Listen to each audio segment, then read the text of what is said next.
Tell me when you're ready. Hey, it's Susannah here from The Good Property Company. So I'm in New York, my son's behind the camera. We're just about to go to an outdoor cinema in Brooklyn, meet up with my sister and husband. But Arthur wanted me to do a bunch of videos based on some of the questions that we get asked by email or by phone or whatever, or Facebook. So one of them is, how do I do the kind of essential buy to rent or buy to let property? 3 stages. You find it, you fund it, and you farm it. So let's talk finding it first. I want you to buy discounted. What does that mean? That means the kind of BMV, below market value deals. So if it's worth 100, I want you to be buying it around 75, maybe 80, but really no more than 80. So I want you to be getting it at 25, maybe 20% discounted. If you can get lower, great. How do I do that? Well, estate agents, auctions, pre, during and post, direct to landlord, direct to vendor, direct to house. So that's leafleting, collecting landlord names and phoning them, or direct to vendor, so advertising direct to people if you want to sell your house quickly. We have the best success with estate agents, and then we also buy every single month from auctions, pre, during and post. Not everybody knows you can buy pre. So I want you to do about 45 pieces of research, so 20 on the market, 20 solds in the last 6 months, and at least 5 estate agent opinions of how much it's worth, and only then do you buy it.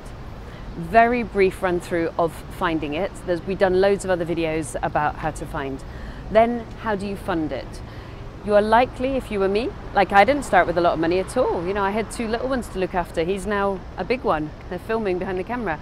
So you won't have a huge amount of money to start with. So you can buy it with bridging if the thing is knackered, because you can't always buy it with a mortgage if it's not habitable.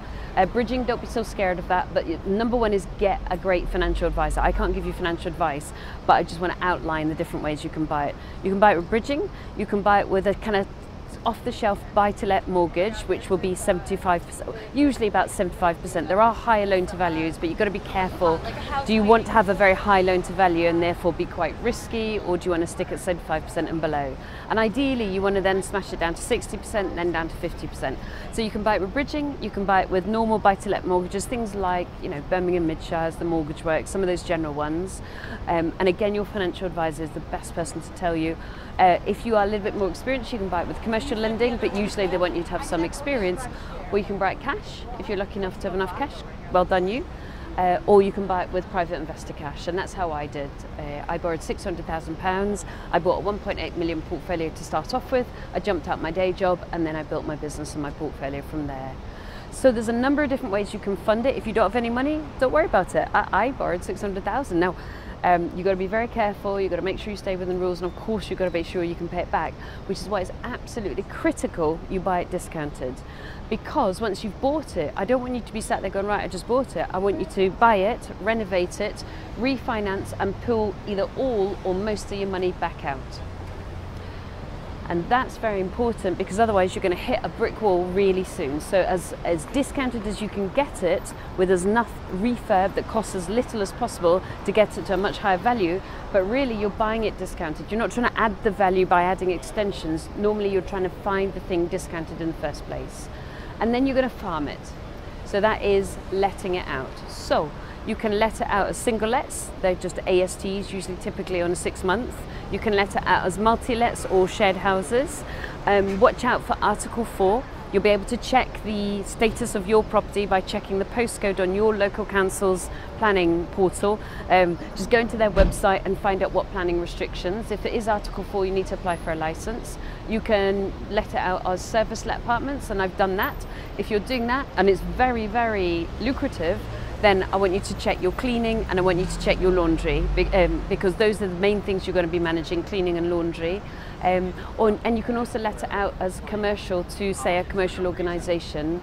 For example, in our area, we have Wallace and Gromit. So a friend of mine used to let out properties to Ardman, who make Wallace and Gromit, because the Sunny executives used to come in. And occasionally you can actually let it out on a long-term lease to, say, a social organisation like Salvation Army or some of the housing associations. But again, check your mortgage restrictions to see whether they allow you to let it out to vulnerable people. So there's a whole bunch of different ways you can let your property out. What are the key rules? I want you to have a 10% yield. So in some areas you're like, Suze, that's easy. In some areas, like further south you get, that's going to be tough to get. So I want you to shake it like a sieve until you can try and get a 10% yield. What is yield?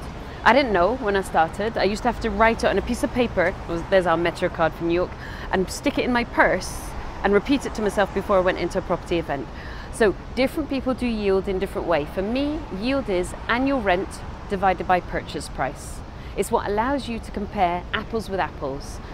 So you've got two different houses, two different rents, two different purchase prices. How do you compare which one is more profitable? Annual rent divided by purchase price. Other people do annual rent plus all refurb costs, annual rent plus bills divided by all purchase price plus all refurb costs. You can do that too if you want to be absolutely exact. I just do gross yield, annual rent divided by purchase price. I want you to get as close or over 10% as is possible. At 5%, sack it off. It just ain't gonna make anybody go anywhere fast. And then the other thing I want you to look at is your loan to value plus your age, and I want it to be as close to 100 as possible and decreasing. And then I want you to look at your cost of capital as a proportion of rent, and I want it to be 60%, then 50%, and then push it down. You want to be trying to get that down to about 50% if possible, and then keep looking at it and pushing it down. So those are some key metrics that are useful for you guys. I would suggest when you're renting, you want to join something like National Landlord Association, or there's a couple other ones. I used to phone up their legal helpline all the time, or you can look at obviously having a letting agent let your stuff out, but you are still legally liable. So make sure that you're still very aware of all the legalities. So there you go. Basics, find it discounted, fund it in a whole bunch of different ways, and then farm it, and I want that annual rent divided by purchase price, the yield, to be as close as you possibly can to 10%. So I hope that's a very simple beginner's guide, if you like, or startup guide, startup's better, to how to do buy-to-let property.